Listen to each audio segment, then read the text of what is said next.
모두 예배의 자리에서 새 힘 얻으시고 또 하나님과 동행하는 하루 되시기를 주님의 이름으로 축복합니다. 옥중에서 에베소 성도들에게 편지를 쓰던 바울의 심정이 어땠을까요? 바울은 자신의 잘못과 허물 때문에 옥에 갇힌 것이 아니었습니다. 누구보다도 열심히 하나님을 위해서 봉사하고 헌신하고 또 하나님의 교회를 세우기 위해서 최선을 다했는데 그는 옥중에 갇힐 수밖에 없었습니다. 그렇게 옥중에 갇힌 중에 바울이 에베소 성도들에게 편지를 쓰고 있었죠. 바울의 마음이 어땠을까? 오늘 1절은 바울의 심정을 유추해 볼 수 있는 말씀인 것만 같아요. 1절 말씀 한번 같이 읽어보겠습니다. 시작. 이러므로 그리스도 예수의 일로 너희 이방인을 위하여 갇힌 자 됨 나 바울이 말하거니와. 오늘 바울은 고백하기를 내가 그리스도 예수의 일로 갇힌 바 되었다 고백하는 것 아니겠습니까? 바울이 옥에 갇힌 것이 나의 일로 갇힌 것이 아니라는 거예요. 내 일 때문에 내 허물 때문에 갇힌 것이 아니라 예수 그리스도의 일로 내가 옥중에 갇혔다. 전 이 말씀 속에서 바울이 비록 옥에 갇혀 있었지만 그의 마음이 억울하거나 속상하거나 그렇다기보다는 오히려 내가 예수님 때문에 갇혔기 때문에 영광스럽습니다.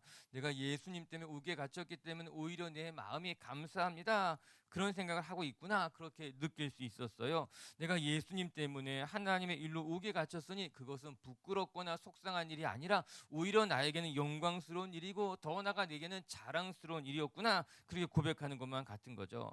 만약에 내 죄로 말미암아 허물로 말미암아 옥에 갇혔다면 어땠을까요? 내 죄 때문에 갇혔으니까 할 말이 없을 것입니다. 부끄러웠을 것이 분명합니다. 그런데 바울은요 자신의 허물 자신의 잘못 때문에 갇힌 것이 아니라 예수님 때문에 하나님의 일을 하다가 이런 고난을 당했기 때문에 그는 몸은 괴로웠을지 모르지만 마음만큼은 영광스러웠던 거예요. 비록 몸은 옥에 갇혀도 괴로웠을지 모르지만 하나님을 바라보면서 그의 마음이 충만할 수 있었던 것 아니겠습니까? 전 우리 빛의 교회 식구들도요 주님의 일을 하다가 때로는 억울할 수도 있고요 속상할 수도 있고요 또 때로는 우리의 삶이 고단해질 수 있지만 그것은 우리의 몸이 고단할지언정 우리의 영은 감사하고 우리의 마음은 오히려 영광스러울 수 있다는 걸 늘 기억하면서 예수님 때문에 당한 고난 예수님의 때문에 당한 고단함으로 말미암아 오히려 하나님 앞에 감사합니다 고백할 줄 아는 은혜를 누릴 수 있게 되기를 주님의 이름으로 축복합니다. 오늘 1절이 예수 그리스도의 일로 갇힌 바 된 나 바울이 고백하고 있다면 가장 마지막 절 13절이 그래서 뭐라고 말씀하는지 한번 읽어볼게요. 13절 말씀이에요. 시작. 그러므로 그러므로 너희에게 구하노니 너희를 위한 나의 여러 환난에 대하여 낙심하지 낙심하지 말라. 말라. 이는 이는 너희의 너희의 영광이니라. 영광이니라. 1절과 13절이 연결되어 있습니다. 내가 예수 그리스도로 말미암아 옥에 갇혔다는 거예요. 그러므로 13절에 그러므로 여러분 속상해하지 마세요. 가슴 아파하지 마세요. 오히려 이것은 우리에게 영광된 일인 줄로 믿습니다. 고백하고 있는 건 아니겠습니까? 할렐루야. 우리 빛의 성도 여러분들이 예수님 때문에 고난을 당하고 손해를 보고 예수님 때문에 고단하다면 그것 때문에 억울하거나 가슴 아파하지 마시고 그것이 오히려 하나님께 영광이고 나에게도 영광스러운 일이고 그것이 오히려 우리의 삶의 기쁨이라는 것을 고백하면서 정말 하나님과 함께 동행할 줄 아는 멋진 성도님들 되시기를 주님의 이름으로 축복합니다. 오늘 본문에서는요 옥에 갇힌 바울이 내가 비록 옥에 갇혀 있었지만 하늘의 비밀을 깨달았다고 고백하고 있습니다. 내가 비록 옥에 갇혔지만 하나님이 내게 놀라운 비밀을 깨닫게 해주었으니 그것을 여러분에게 전해주고 싶다라고 하는 거예요. 바울이 옥중에 갇혔지만 깨달았던 하나님의 비밀 무엇일까? 그걸 하나씩 생각해 보면서요 오늘 우리에게 주시는 하나님의 은혜를 생각해 보았으면 좋겠습니다.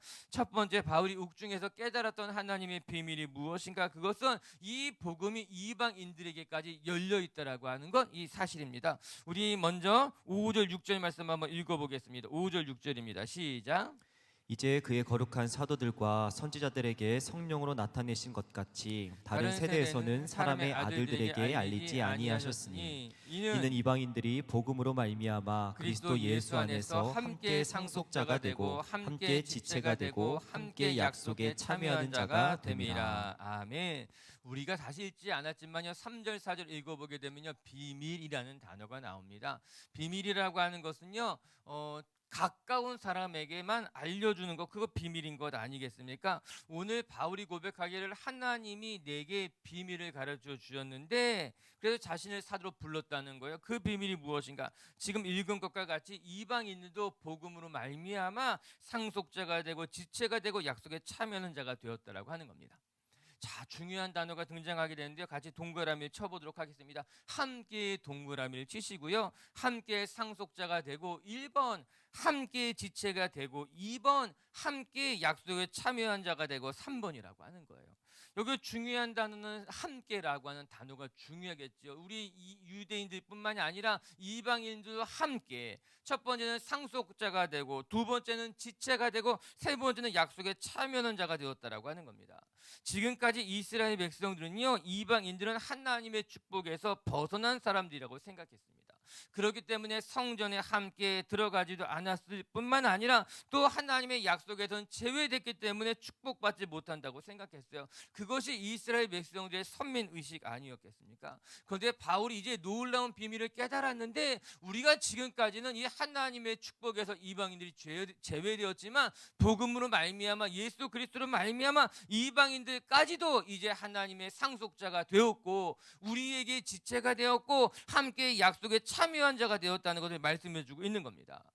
이 사실은 너무나 충격적인 일일 뿐만 아니라 너무나 감사한 일 아니겠습니까? 이 편지를 읽고 있었던 사람들은 대부분 전통적인 유대인들이 아니라 헬라 사람들이었어요. 이방인들이었다라고 하는 겁니다. 그렇기 때문에 이 편지가 그들의 마음에 얼마나 큰 위로가 되었을까, 얼마나 큰 기쁨과 감사가 되었을까 어렵지 않게 상상이 되는 것이죠.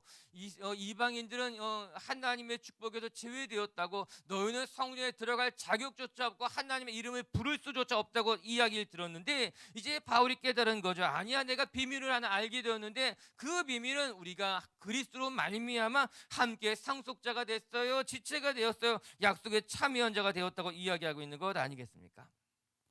할렐루야. 여러분, 여기서 이방인들도 상속자가 되고 지체가 되었다는 것은 저와 여러분들도 이 언약에 포함되었다고 하는 말씀인 거예요. 이 땅의 모든 사람들이 복음을 말미암아 하나님 나라의 상속자가 되고 지체가 되고 약속에 참여한 자가 되었다라고 하는 겁니다.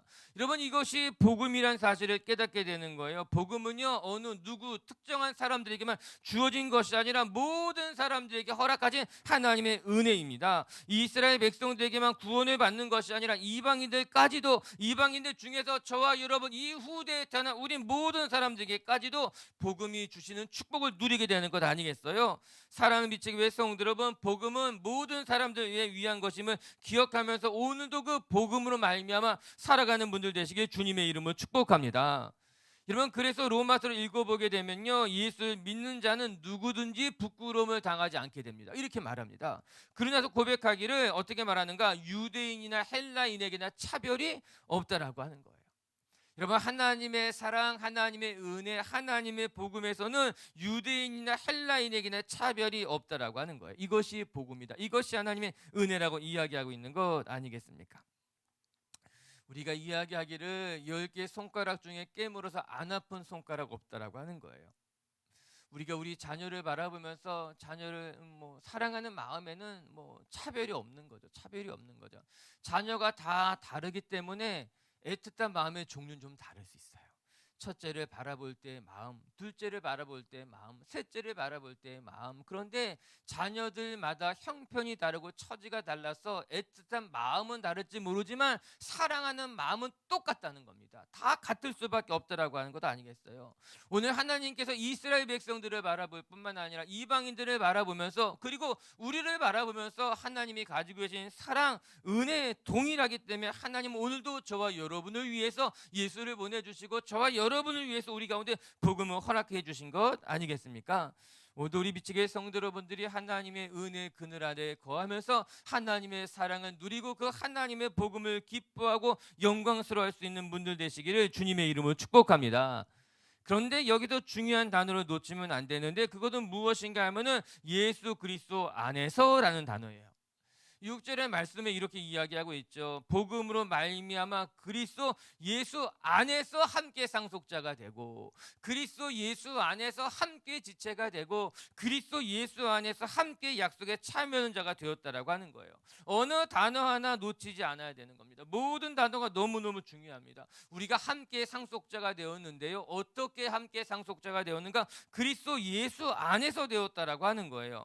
내가 상속자가 된 것은 나의 수고, 나의 나의 의로움이 아니라 오직 우리가 예수 그리스도 안에 있기 때문에 비로소 가능해졌다 이야기하고 있는 것 아니겠습니까?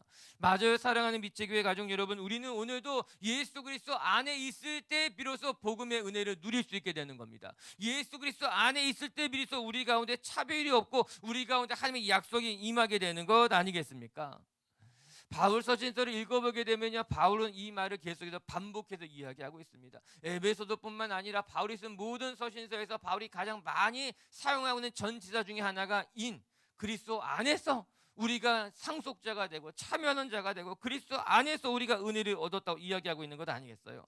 말씀 보면서 저는 우리 빛의교회 식구들, 우리가 비록 우리의 몸은 세상 안에 거할 수 있을지 모르지만 우리의 정체성, 우리의 영적인 위치, 자리만큼은 예수님 안에 거해야 되겠다 고백하게 되는 것 아니겠어요? 할렐루야. 오늘도 우리 빛의교회 식구들이요, 세상 살아가면서 예수 그리스도 안에, 그리스도 예수 안에서 여러분의 마음을 두고 여러분의 삶의 자리를 주면서 예수님 안에 살아가시는 성도님들 되시기를 주님의 이름으로 축복합니다. 두 번째, 또 오늘 말씀을 통해 배우게 되는 것은요, 바울이 깨달은 또 하나의 비밀이 무엇인가? 하나님의 은혜 안에서 내가 복음의 일꾼이 되었다는 것을 깨닫게 된 거예요.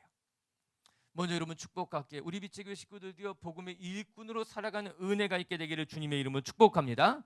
우리 7절 말씀 한번 읽어보겠습니다. 7절입니다. 시작. 이 복음을 위하여 그의 능력이 역사하시는 대로 내게 주신 하나님의 은혜의 선물을 따라 내가 일꾼이 되었노니, 하나님의 은혜의 선물을 따라서 내가 일꾼이 되었습니다. 바울은 분명하게 밝히고 있어요. 내가 하나님의 일꾼이 된 것은 나의 수고도 아니고 나의 능력도 아니고 오직 하나님의 은혜로 말미암아 내가 이 귀한 직분을 감당하게 되었습니다 이야기하고 있는 것 아니겠습니까? 우리가 나중에 8절 한번 더 읽겠지만 8절은요, 모든 성도 중에서 지극히 작은 자보다 더 작은 나에게, 우리가 에베소서에 나오지 않지만요, 디모데전서 읽어보게 되면요, 바울은 자기 자신을 소개할 때 어떻게 말합니까? 나는 죄인 중에 괴수다. 내가 이전에 교회를 핍박할 사람입니다. 바울은 내가 이전에 예수를 알기 전에 하나님의 교회를 핍박한 것에 대한 참 그 죄송한 마음을 가지고 살아갔던 사람이 바울입니다. 아마 평생 바울 마음의 한켠에는 내가 예수를 핍박했고 내가 스데반을 죽이는데 공모했고 내가 하나님의 교회를 박해했던 이력이 있었다는 것이 이 바울의 평생의 마음의 짐과 같았던 것만 같아요.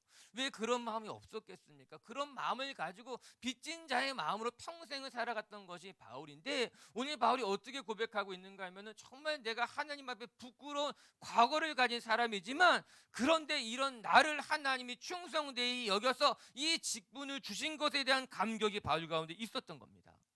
이에 바울이 에베소서를 쓰면서 고백하고 있는 것 아닙니까? 지극히 작은 자보다 못한 이 나에게 하나님께서 무엇을 맡기셨는가? 복음을 맡기셨다는 거예요. 내가 복음의 일꾼이 되었다는 거예요. 그것 때문에 바울은 감사했고 영광스러웠던 것 아니겠습니까? 전 오늘도 우리 마음 가운데 바울과 동일한 마음이 있을 줄로 믿어요. 우리가 우리 자신을 돌아보게 되면은 연약한 인생, 부끄러운 인생인데, 그럼에도 불구하고 하나님이 여전히 나를 충성되게 여겨 주셔서 우리에게 봉사의 직분을 맡기기도 하고 교회를 맡기기도 하고 또 저 같은 경우는 하나님의 말씀을 맡기기도 하고 또 여러분들도 귀한 교회를 세우는 일에 동참시켜 주신 것에 대한 감사가 우리 가운데 있는 건 아니겠습니까? 우리는 그 마음으로 헌신하고 그 마음으로 충성하며 살아가는 것이죠. 뿐만 아니라 바울은 자기 자신을 어떻게 소개하고 있는가 하면은, 내가 하나님 나라의 일꾼이라고 소개하고 있습니다. 저는 일꾼이라는 말을 좋아하고 사모합니다. 여러분, 아무에게나 일꾼이라고 말하지 않습니다. 그 일에 있어서 능숙한 사람들, 그 일에 있어서 그래서 많은 경험을 가지고 전문성을 가지고 있는 사람들을 가리켜서 우리는 그 일의 일꾼이라고 이야기하고 있는 것 아니겠습니까? 아무에게나 그 일을 맡기지도 않고 그 일의 전문가를 일꾼이라고 불리우지 않습니다. 우리가 어느 분야에 있어서 일꾼이라고 말한다면 그래도 전문성을 가지고 그 일에 오랫동안 경험을 한 사람에게 일꾼이라고 이야기하죠. 그래서 일꾼이라고 불림을 받을 때는요, 자부심이 있는 거예요. 자부심일 뿐만 아니라 사명감도 있는 거예요. 얼마 전에 TV에서 이렇게 한복 같은 것에 금수를 놓는 장인을 보여주는 프로가 있었어요. 뭐 이렇게 보여주면 그분이 그의 부모님의 부모님으로부터 그것을 대대로 가게가 전수를 받게 돼서 우리나라 임금 시대, 조선 시대부터 이제 임금님의 옷에 금수를 놓는 이제 일을 전수받게 된 거예요. 이제 다 돌아가시고 이분이 남은 거죠. 이분이 이제 원래는 좋은 대기업에 다니고 있다가 그래도 이것을 내가 이어받아야 되겠다는 생각을 가지고서 이제 직장을 내려놓고 부모님으로부터 그것을 전수받게 됐죠. 그래서 무형문화재처럼 지정이 되고 뭐 그런 일을 하고 있는 사람을 소개해 주었는데 훌륭하시더라고요. 훌륭할 뿐만 아니라 기술이 대단한 거예요. 정말 그가 만든 것을 다 보여주게 되는데 기술이 너무나 대단하더라고요. 근데 이 이야기를 들어보니 그분 마음 가운데 자부심이 있는 거예요. 내가 부모님의 그 부모님 때로부터 내가 이 기술을 전수받아서 우리나라에서 이 일을 할 수 있는 사람이 저밖에 없고, 근데 더 놀라운 것은 이분 마음에 사명감도 있는 거예요. 이걸 전수해 줄 사람이 자기 자녀들밖에 없는데 무릇 자녀들이 그것을 전수 받으려고 합니까? 잘 모르겠다는 거예요. 지금은 가르쳐 주고 있는데 저는 그것을 보면서 아, 이분 마음속에 기술이 있고 자부심이 있고 사명감이 있구나. 오늘 바울의 마음이 그랬던 겁니다. 우리가 복음의 일꾼이라고 이야기했을 때는 그 일의 능숙함, 그 일의 전문성 잘하는 거예요. 그것뿐만 아니라 그 일에 대한 자부심도 있고 그 일에 대한 사명감도 있고, 왜 바울이 자기 자신에 대해서 고백하기를 이렇게 부족한 나를 하나님이 불러주셔서 하나님 나라의 일꾼 삼아주셨으니 내가 너무나 감사하고 내가 이 일에 충성하며 살아가게 되었다고 이야기하고 있는 건 아니겠습니까? 저는 오늘도 우리 비치교회 성도 여러분들이 정말 하나님 나라의 일꾼, 정말 그분 우리 교회 일꾼입니다 말한다면 그것 때문에 부끄러워할 것이 아니라 정말 교회의 일꾼, 하나님 나라의 일꾼이 되었다는 것에 감사하고 영광스러워하며 또 사명감을 가지고 하나님 나라의 일꾼으로서 멋지게 살아가고 헌신하는 성도님들 되시길 주님의 이름으로 축복합니다. 우리 8절 말씀 한번 읽어볼게요. 8절입니다. 시작. 모든 성도 중에 지극히 작은 자보다 더 작은 나에게 이 은혜를 주신 것은 측량할 수 없는 그리스도의 풍성함을 이방인에게 전하게 하시고. 아멘. 오늘 바울의 마음이 느껴지십니까? 바울은 참 자기 자신을 생각할 때 부끄럽고 하나님 앞에 참 연약하고, 그렇지만 이 지극히 작은 자보다 더 작은 나에게 은혜를 베풀어 주셔서 하나님의 일꾼으로 오늘 8절의 말씀은 측량할 수 없는 하나님의 풍성함을 이방인에게 전하게 하기 위해서 이렇게 이야기하고 있더라고요. 바울이 무슨 일을 하는 일꾼이 되었는가? 하나님의 풍성함을 전하는, 특별히 이방인들에게 전하는 일꾼이 되었다라고 하는 거예요. 말씀을 보면서 여러분, 일꾼이요, 장인이 되는 거 그거 중요한데, 전문가가 되는 거 중요한데, 그것보다 더 중요한 것은 무엇의 전문가가 되는가가 더 중요하겠구나, 이런 생각을 해보게 됩니다. 남을 속이는데 전문가가 되고, 남의 것을 훔치는데 전문가가 되고, 남을 어렵게 하는데 전문가가 된다면 여러분, 그것은 자랑이 아니라 부끄러운 일인 거예요. 부끄러운 일인 거예요. 그럼에도 불구하고 부끄러운 일에 기술이 있고 능력이 있다고 자랑하는 사람들이 적지 않게 됩니다. 내가 도둑질하는데 얼마나 잘하는지, 내가 담을 얼마나 잘 넘는지 한 번도 들키지 않았다. 여러분, 그렇다면 그것은 자랑할 만한 일이겠습니까? 그분이 전문가에겐 전문가인데 그것이 정말 자랑스러운 전문가일 수 있겠느냐? 어떤 사람은요, 불평하는 일에 일꾼인 사람도 있고요, 어떤 사람은요, 남을 험담하는 일에 능숙한 사람도 있고요, 어떤 사람은요, 사람들의 사이를 이간질하고 속이는데 능숙한 사람도 있고요. 그런데 이것은 일꾼이라고 불리지 않습니다. 다 부끄러운 일일 뿐이라고 하는 거예요. 전 우리 비치교회 성도 여러분들이 8절에 나온 것처럼 하나님의 풍성함, 이것을 이방인들에게 전하는 일에 우리 비치교회 식구들이 그리스도의 풍성함을 경험하시고 하나님의 풍성함이 얼마나 대단한지 얼마나 아름다운지를 경험하고 그 하나님의 풍성함을 전하는 일에 전문가, 그것의 일꾼인 분들 되었으면 좋겠습니다. 할렐루야. 우리 9절 말씀도 마저 한번 읽어볼까요? 9절입니다. 시작. 영원부터 만물을 창조하신 하나님 속에 감추어졌던 비밀의 경륜이 어떠한 것을 드러내게 하려 하심이라. 아멘. 오늘 이 3장 1절부터 13절까지는 경륜이라는 단어가 2번 등장하게 됩니다. 사실 잘 사용되는, 요즘 잘 사용되는 단어는 아니죠. 경륜이라고 하는 것. 경륜이라고 하는 것이 무엇인가 하면은 어떤 일을 행하는 것, 행정력 이렇게 표현하기도 하고 그 일을 주도적으로 행하는 것, 이렇게 이야기하는 단어가 경륜이라는 단어인 거예요. 영어로 보게 되면 스튜어드십 이렇게 이야기하고 있습니다. 그 일을 잘 맡겼을 때 그 일을 행하는 것, 경륜이라고 하는 거예요.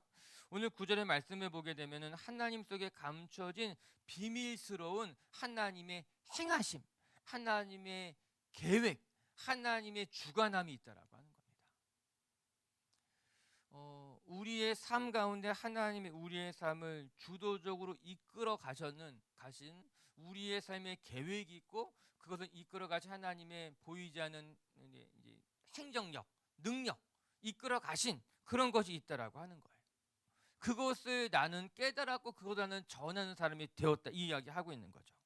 말씀 묵상해 가면서 여러분, 우리의 삶에는요 하나님의 보이지 않는 손이 이끌어 가시는 하나님의 경륜, 하나님의 주도권, 하나님의 어떤 그 이렇게 주도력, 행정력 이런 게 있다는 거. 우리의 삶이 그냥 저절로 되는 것이 아니라 하나님의 계획이 있고 그 계획에 따라서 하나님이 우리의 삶을 한 걸음 한 걸음 주도적으로 이끌어 가신다는 거죠. 우리의 생각에는 그냥 우연히 그냥 어떻게 하다 보니까 이 자리까지 온 것 같지만 이 모든 것이 하나님의 풍성함을 이방인들에게 전하기 위한 하나님의 비밀, 그것에 대한 계획, 감추어진 비밀, 계획이고 그것을 지금까지 하나님은 이렇게 한치의 오차도 없이 우리의 삶 가운데 철저하게 이끌어 오셨다는 말씀을 하고 있는 겁니다. 그렇기 때문에 바울은 13절을 말할 수 있는 거예요. 13절 읽어볼게요. 읽고 마치겠습니다. 시작. 그러므로 너희에게 구하노니 너희를 위한 나의 환난에 대하여 낙심하지 말라. 이는 너희의 영광이라. 왜 바울이 내가 옥에 갇힌 것에 낙심하지 않아야 하는가 하면은 이 모든 것이 하나님의 경륜이라는 거예요. 하나님이 오래전부터 계획하셨던 일, 그리고 그것에 따라서 한치의 오차도 없이 하나님은 한 걸음 한 걸음 이끌어 오셨기 때문에 지금 내가 옥에 갇힌 것이 답답하기도 하고 속상하기도 하지만 하나님의 큰 계획, 하나님의 섭륜, 하나님의 주도적인 경륜 속에는 전혀 이상한 일이 아니라 하나님께서 그렇게 하나씩 이끌어 온 거기 때문에 낙심할 필요가 없다고 이야기하고 있는 겁니다. 오늘도 우리의 삶에 이해가 되지 않는 여러 가지 일들이 있을 수 있지만 때로는 우리가 어려운 일을 당하기도 하고 바울처럼 심지어는 옥에 갇히는 일이 있기도 하겠지만, 그러나 그 모든 것은 하나님이 예비하신 하나님의 계획이고 하나님의 이루심이라는 것을 기억하면서 낙심하지 말고 그 모든 하나님의 경륜을 이방인에게도 전할 수 있는 그런 일꾼으로서 나는 살아갑니다 고백하고 있는 거예요. 할렐루야. 오늘 우리 비치교 성도 여러분들이 이 하나님의 전적인 계획과 섭리 그리고 경륜, 주도하심을 매일매일 삶의 자리에 경험하면서 때로는 낙심할 일을 만나도 낙심하지 아니하며 하나님 앞에 여러분의 삶에 영광스럽게 올려드릴 줄 아는 하나님의 백성들 되시기를 주님의 이름으로 축복합니다. 말씀을 정리합시다. 바울은 옥중에 갇혀 있었지만 그것 때문에 속상하거나 낙심하거나 좌절하지 않고 오히려 내가 예수 그리스도의 일로 말미암아 옥에 갇힌 것을 영광스럽게 감사하게 생각했다라고 하는 거예요. 오늘도 우리 비치교회 성도 여러분들이 정말 하나님의 일꾼이 된 것, 또 때로는 하나님의 일을 하다가 속상한 일을 만나고 어려운 일을 만나도 그것 때문에 낙심하는 것이 아니라 오히려 그것 때문에 하나님 앞에 영광스러워하고 또 때로는 자랑스러워할 줄 아는 하나님의 사람들이 되시기를 주님의 이름으로 축복합니다. 첫 번째, 오늘 바울이 비밀을 깨달았다고 말하는데 그 비밀이 무엇인가 하면은 이 복음이 이스라엘 사람들뿐만 아니라 이방인들에게까지도 모든 사람들에게까지도 이 복음을 알미하며 함께 상속자가 되고 함께 지체가 되고 함께 약속에 참여하는 자가 되었다라고 하는 거예요. 오늘도 우리 비치교회 식구들도요, 하나님의 은혜가 여러분의 삶에 여러분을 상속자로, 여러분을 하나님의 나라의 일꾼으로 불렀다는 것을 기억하면서 감사할 줄 아는 성도님들 되시기를 주님의 이름으로 축복합니다. 두 번째, 바울이 깨닫게 된 비밀인 또 하나 무엇인가? 내가 정말 지극히 작은 자 중에 더 작은 자지만 그럼에도 불구하고 하나님이 나를 하나님 나라의 일꾼 삼아 주셨다라고 하는 거예요. 여러분, 악의 일에, 어두운 일에, 더러운 일에 일꾼으로 살아가는 것이 아니라 정말 하나님의 풍성함을 전하는 일에 일꾼이 된 것이 얼마나 감사한 일입니까? 내가 하나님의 교회의 일꾼이 된 것, 하나님의 나라의 일꾼이 된 것이 얼마나 감사한 일입니까? 모두 하나님 나라의 일꾼으로서 정말 하나님과 동행해 가며 하나님의 풍성함을 온 세대에 전하는 하루가 되시기를 주님의 이름으로 축복합니다.